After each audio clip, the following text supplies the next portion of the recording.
Well, hello, welcome back to the Bible Project Daily Podcast. And this project is for you and I together to work through the entire Bible chapter by chapter, verse by verse.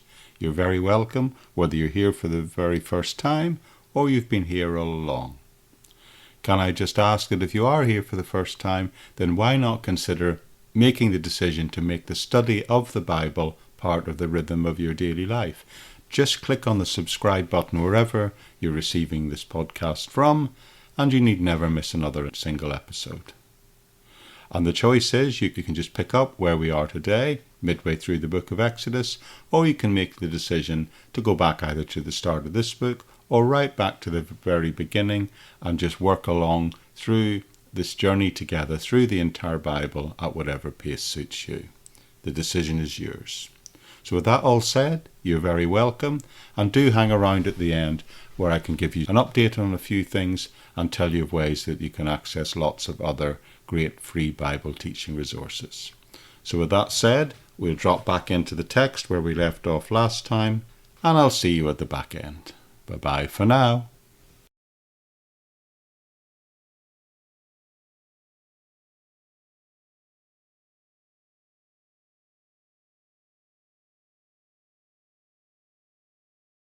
Okay, my friends, here we are today, and we're going to be covering Exodus chapter 18, the entire chapter, hopefully.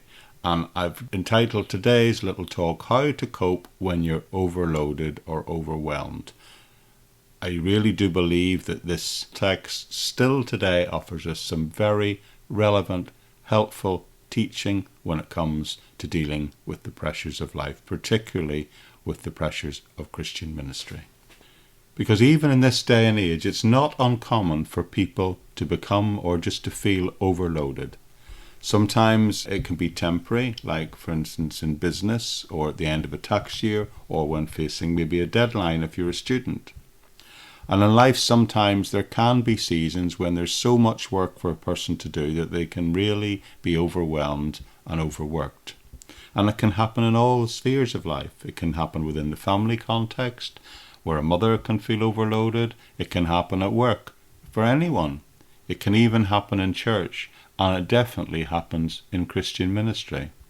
In fact, anyone who's been in any kind of ministry, paid or unpaid, volunteer, part-time, full-time, I'm sure that you will have experienced overload at times, and you'll know what I'm talking about. So what I'm going to do today is try and address that situation from a biblical point of view. How do you approach a situation where you feel that you really are overloaded? What should you do? Now, what I'm about to say is good teaching, but it might not apply to every situation, but it does apply across the board, I believe, to many situations, both in families, work, church, in fact, in any kind of organisation. And the solution, it seems, is rather simple, and it's practical, and it's given to us in Exodus chapter 18. And although it's helpful and practical in the real world, it is absolutely vital when it comes to Christian life and ministry. Okay, so let's together look at Exodus chapter 18, and we have this fascinating story.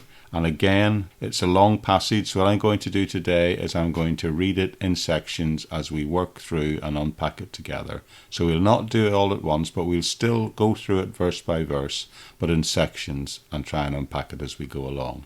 So let's start with me reading the first section for you. Exodus chapter 18, verses 1 to 5, tells us this. And Jethro, the priest of Midian, Moses' father-in-law, heard of all that God had done for Moses and for the children of Israel, his people, that the Lord had brought Israel out of Egypt.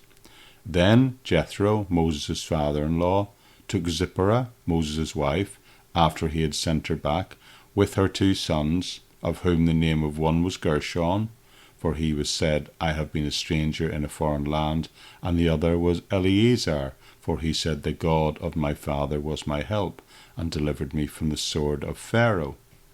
And Jethro, Moses' father-in-law, came with his sons and his wife back to Moses in the wilderness, where he was encamped at the mountain of God.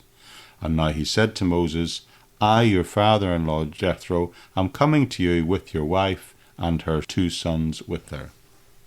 Now, do you notice who gets mentioned over and over again? For the first time in detail, really, of course, it's Jethro. And let me remind you who he is. This is the father-in-law of Moses. So in this opening section of chapter 18, it's just talking about the fact that Jethro's coming to see Moses, and he's telling them that he's bringing back with him. So he obviously sent word ahead that he's returning and bringing back Moses' wife and his 2 sons. Now, we know earlier in his life Moses went to Midian and he got married. He married Zipporah there.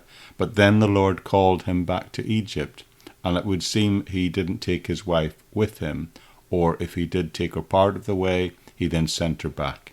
He may have sent her back to the father-in-law, probably because he felt things were getting a bit dangerous. But at any rate, his wife and his 2 sons have been with his father-in-law for some time. And at this point, Jethro brings his daughter, Moses' wife, and their 2 children, his grandchildren, back with him so they can be with Moses again. The other thing that's interesting in these opening 6 verses is that it says that Jethro, Moses' father-in-law, came with his sons and his wife Moses in the wilderness where he was encamped at the mountain of God. Now, what will become evident as we read through the book of Exodus, that the mountain of God is actually this place called Mount Sinai, and that's a place which will become very significant very soon, but not just yet. And I'll explain that significance when we come to it. Anyway, the next section of Scripture tells us a little bit more about what happens when he gets there. So let me pick up the story in verse 7.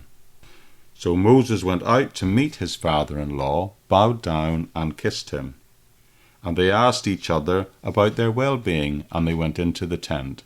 And Moses told his father-in-law all that the Lord had done to Pharaoh and to the Egyptians for Israel's sake, and all the hardship that had come upon them on the way, and how the Lord had delivered them.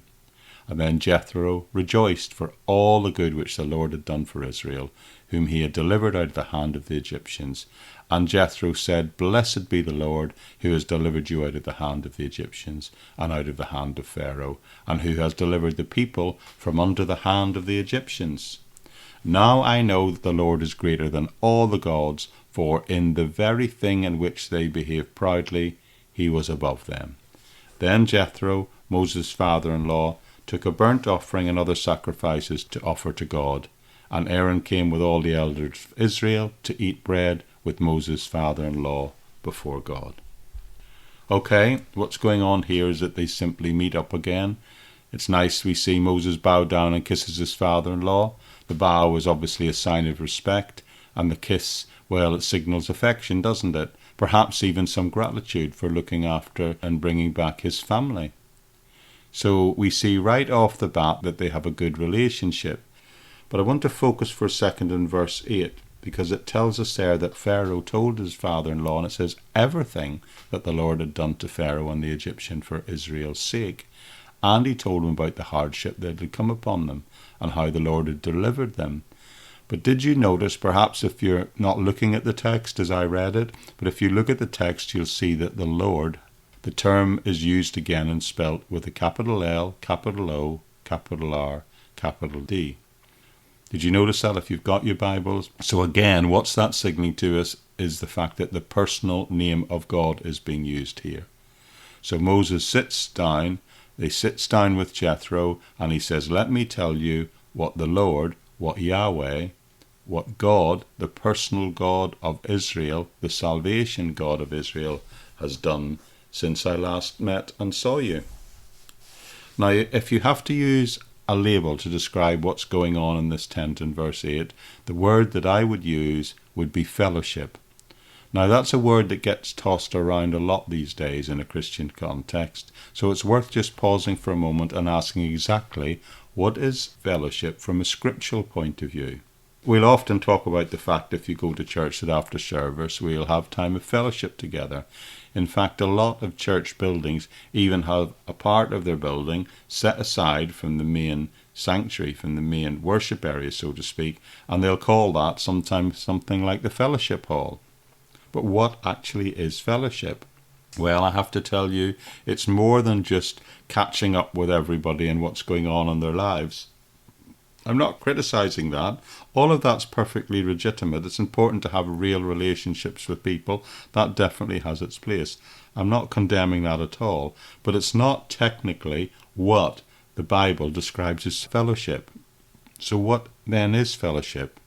Well, I can't think of a better verse than this one right here, because it tells us that Moses told his father-in-law all that the Lord had done. So fellowship is about meeting together with someone and talking about the Lord. Fellowship is meeting together to talk about the Lord. In fact, in the New Testament, in Acts chapter 2, on the day of Pentecost, it expands upon the term fellowship a little more, because it tells us that on that day, 3,000 people came to the Lord. And then verse 32 says, after that they continued steadfastly in the apostles' doctrine, fellowshipping together in the breaking of bread and in prayers. You see, in Christian communities, we are meant to set aside a time and a place where we pray together, where we share together, where we teach from the scriptures together, and where we share the Lord's Supper together. And that is truly what fellowship is. I think it's also reasonable to say that fellowship, in terms of this thing called talking about the Lord, what that suggests to me, there should be an element of teaching as part of our fellowship time together. So in verse 18 we see all that. So how do we create fellowship? We do it by meeting together and talking about the Lord. And I just want to point out that that's the way we grow, both individually and as a community. And we do that by not just talking about the Lord and teaching from the scripture. It's doing those things combined with an interaction with one another and welcoming other people into that environment. And I think there's no finer illustration of that than this simple coming together in a tent in Exodus chapter 18 verse 8. As an aside, that also means that you can't just choose to listen to someone like me online and say, that's my Christian fellowship, that's my Christian teaching, and do that in isolation without meeting with other Christians. You need also to be in fellowship, friends. So here's their response, and it's a good one. First of all, it says that they rejoiced in all the good things that the Lord had done. So Moses is deliberately choosing to record the fact that they rejoiced in the Lord, using the personal name of God who they were rejoicing and worshipping towards. So they rejoice in what the Lord has been doing. And the wonderful thing is we see Jethro rejoicing at this point as well. And then the second thing it says is that he blessed the Lord, which is another way of saying that they praised the Lord together. So they have fellowship together, and the result of that fellowship is joy and praise and praising the Lord together. You see, if you're getting together and sharing with other people what the Lord has done, it will naturally provoke people to say, wow, look at what the Lord has done, and praise him and thank him, because that's the spiritual impact of doing that. That's the spiritual impact of fellowship. And then in verse 10 it said he rejoiced. In verse 11 it says he rejoiced and blessed the Lord. Now, reading verse 10 and 11 is where some people reach the point where they say this is in fact where Jethro gets converted. Now, that could be the case. I'm not sure you can argue wholly and completely that is definitely the case, but I think it's likely that he could have been converted at this point. But if he was a believer previously, the one thing these verses do signal is the fact that it is certain he knows the Lord now. And then in verse 12 it says, Then Jethro, Moses' father-in-law, took a burnt offering and offered sacrifices to God. And all the elders sat down together and ate bread with Moses and his father-in-law before God. All right, they're seen to do two things now. They sacrificed, in the sense they offered an animal, a sacrifice and thanksgiving to the Lord for what he's done. And then they sat down and ate together. And they invited other people. It wasn't just Moses and Jethro, Aaron and the rest of the leaders gathered with them. They invited Aaron and the elders, and they all ate a meal together before the Lord. A fellowship meal together, sharing before the Lord. All right, we now get to the third part of the story, and this is where we get to the crux of this chapter, what it's all about. So let me pick up for you in verse 13.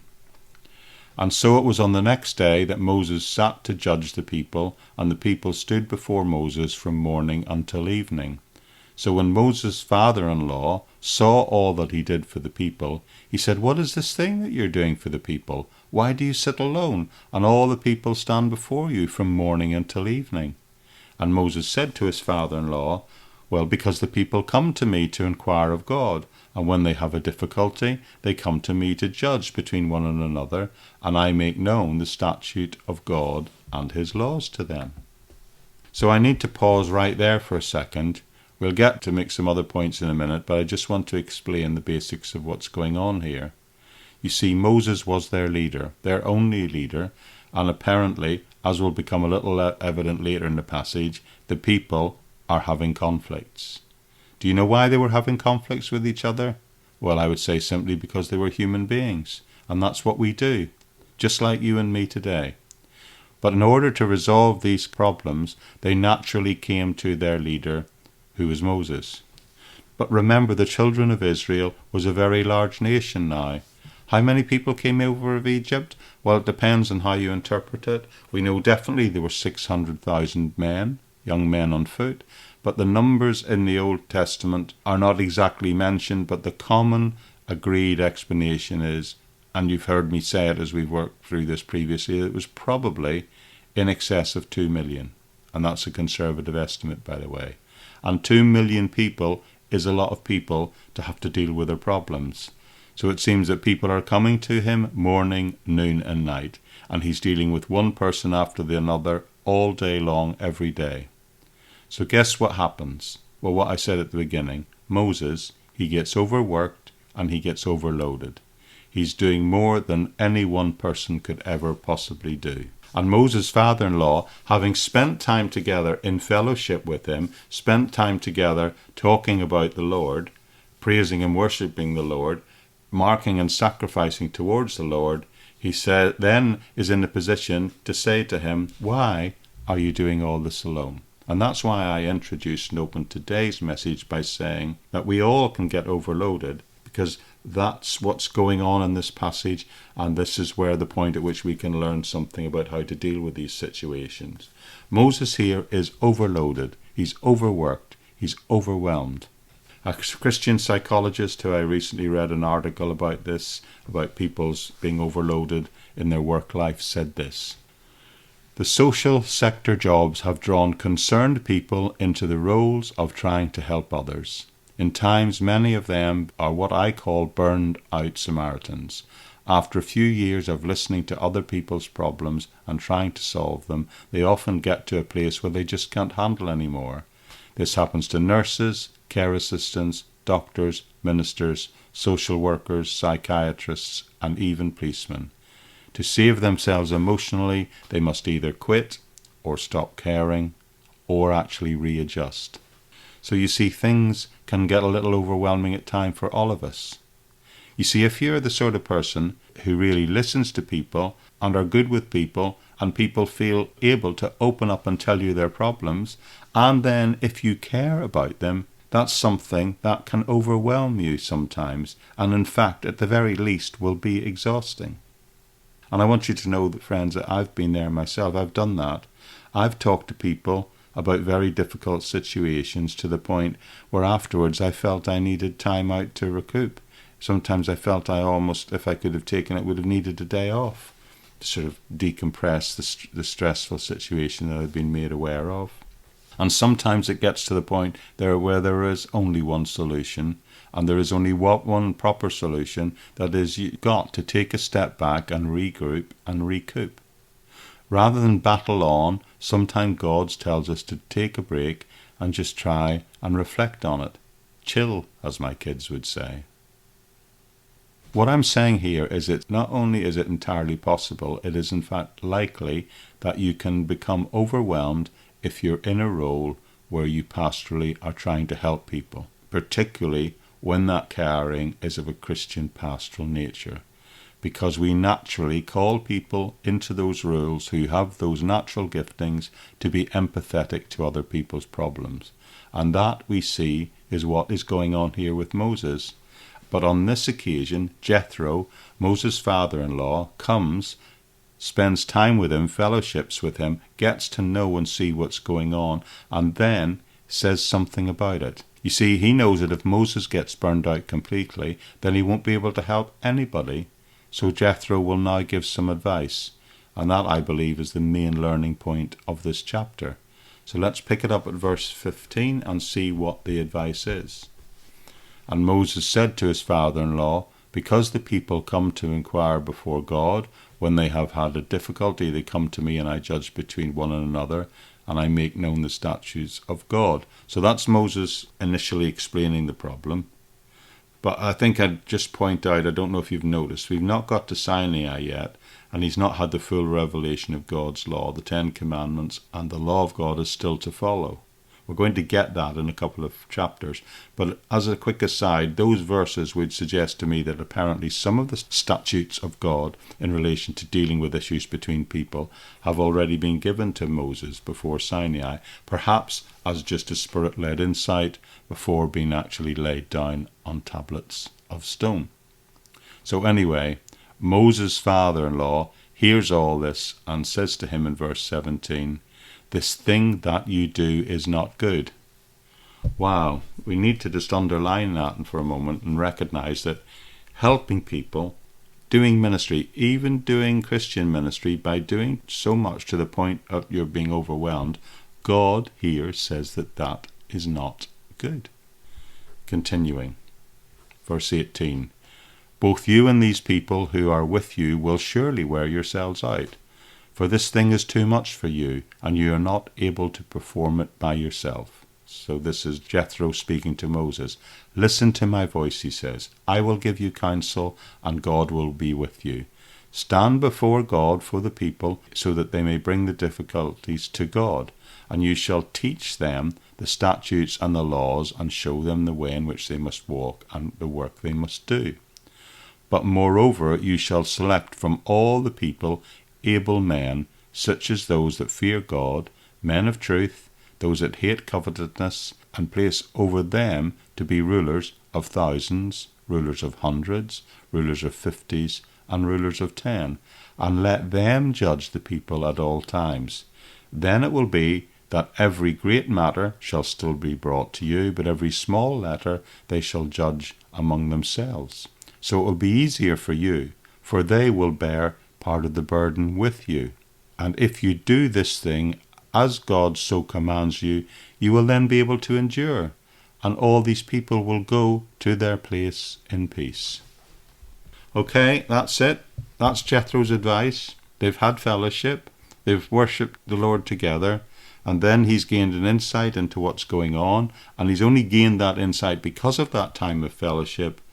And because of that, he now feels able to offer some advice. And what's the advice?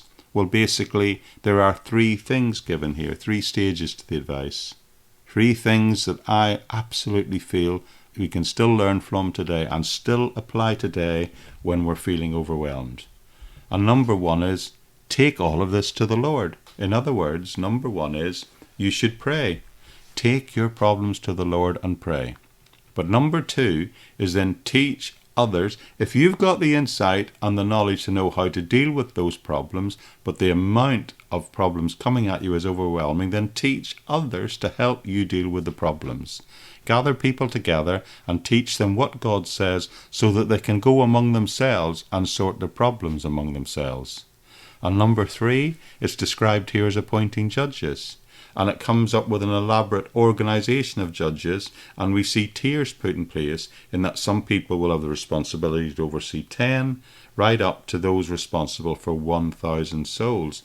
And let those judges judge. Let them deal with the minor matters, and you should only ever be responsible for the major things that can't be sorted out at those various tiers and levels. So Jethro says that's what you've got to do, Moses. And only by doing that are you going to be able to endure the burdens of the people. And thereby, only by doing that, can you remain able to help the whole people, everyone, the whole nation of Israel. Because if you do that, you're going to be able to keep working. You're not going to be overworked. You're not going to be overwhelmed by the problems. You're not going to collapse under the pressure, which ultimately means the people are going to be able to live in peace. You see, the problem was the people were in conflict with each other, and they were bringing their disputes to one man, Moses, and Moses was trying to solve everybody's problem. But in essence, Jethro says, you need to delegate. You need to give some of your responsibility to other people. And what that tells me today, still today, one possible, the most probable solution to anybody being overworked, particularly when it's a work of Christian ministry, is simply to delegate responsibility to qualified people. And of course that will encourage people to feel that they're being valued and being given the opportunity to express their giftings. But notice in verse 21 it says, you should select from all the people able men. I'm using the word qualified today. Qualified people. So what qualifies someone to be qualified, so to speak?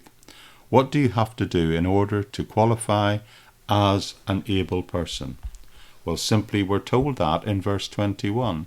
First of all, the qualification required, the gifting required, is first and foremost overall that those people fear God. Now, in the Old Testament, fearing God doesn't mean trembling in fear at the presence of God. It's more a case of standing in awe of God. I think it includes trusting the Lord and also, of course, having a healthy respect of what might happen if you step out of line. In other words, knowing that you will pay the consequences. So yes, fearing it in that way, but it is mainly, the term mainly means about trusting and respecting the Lord. So first of all, these judges, these people appointed with the responsibility to sort problems, they must have a relationship with the Lord and they must know his word. They have to be people of truth and they've got to understand God's truth and how it should be applied in the world. They have to be people of integrity, and it says that they should also hate covetousness, so that you can't put selfish people into the roles of making these decisions and doing this sort of work. They have to be people who know the Lord and who know his truth, and ultimately who aren't out to serve themselves by doing it. Implied here is that the motivation of those people who would seek to serve in this way should genuinely be inspired to do it by a desire to help other people, and not by doing it for any selfish reasons or for any needs that meet in themselves. In other words, they're in it to help others. And the bottom line is, what this is telling all of us, I believe, and all of us can be helped by this, is that the fact that when in life you feel overloaded, and that is bound to happen, friends, that this is the main solution. It's not the only solution, but it's the one that this passage tells us to do, and it's the first I believe we should do before even thinking of doing other things. We should appoint others, encourage others, train others, and allow others to fulfill their giftings in helping other people. You see, it's no kindness in any way to others, or it's no service to God either, to do more than your share of the sacred duties that God has given you in life. So in other words, at the end of the day, we're ultimately called to make disciples, which I translate as getting other people equipped to be involved so that they can help also. One more thing, one final thing, picking up at verse 24. So Moses heeded the voice of his father-in-law and did all that he said.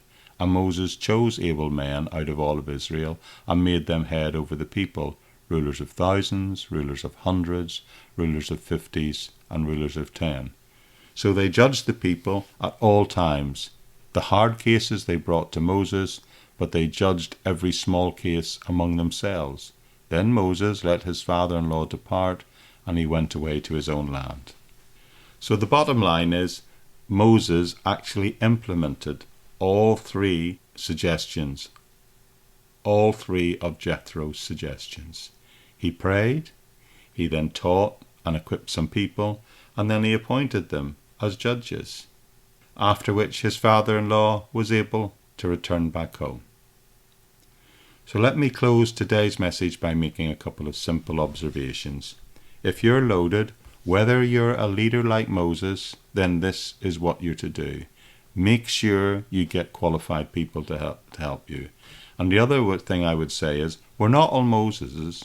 And if you're not a Moses and you're part of the general people, so to speak, then you ought to be one of those who can be delegated to.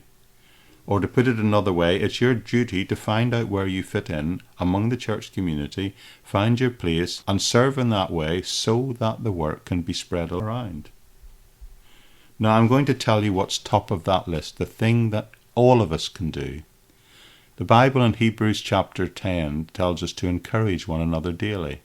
You know what? If you can't think of anything else you can do, if you can't think of any other way to serve within the church community that you're connected to or involved in, then simply go encourage some people. Go out for lunch, meet for coffee, just get to know people and encourage them.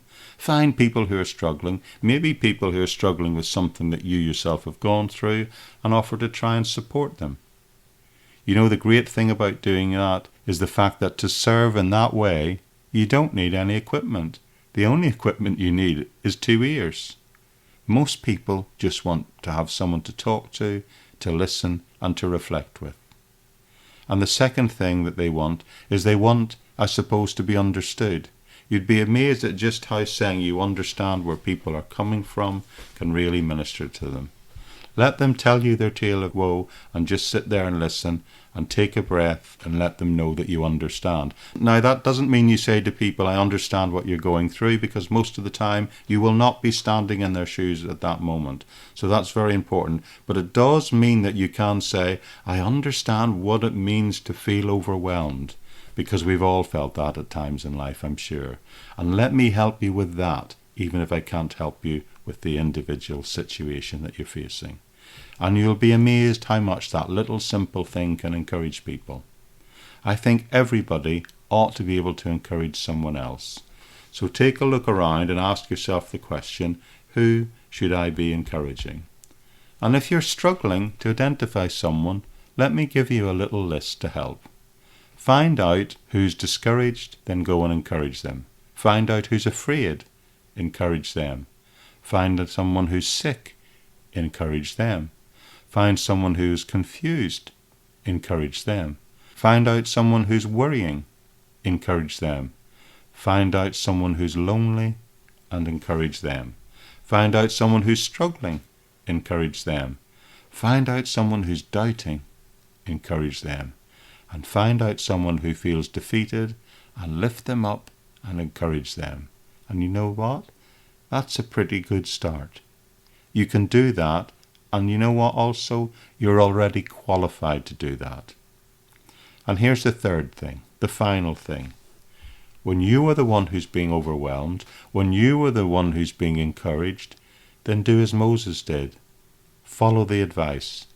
The result then will be the same for you as it was for Moses, I believe.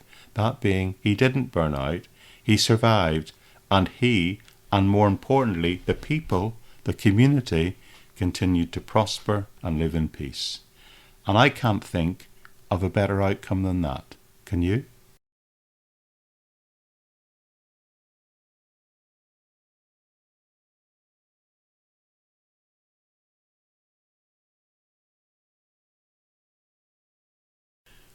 Okay, that's it for today. Great to have you with me. If you're here for the very first time, I do hope you find it helpful, and I'll see you back here again tomorrow. Well, it'll be tomorrow for me. It'll be whatever day that you choose to follow along on this journey. You're free to do it at whatever pace works for you. You can subscribe to this podcast on all the main podcast platforms, wherever it is you get your podcasts from, but it's actually hosted on thebibleproject.buzzsprout.com. And it's there you'll find links to other ways you can connect to my ministry and access other free Bible teaching resources.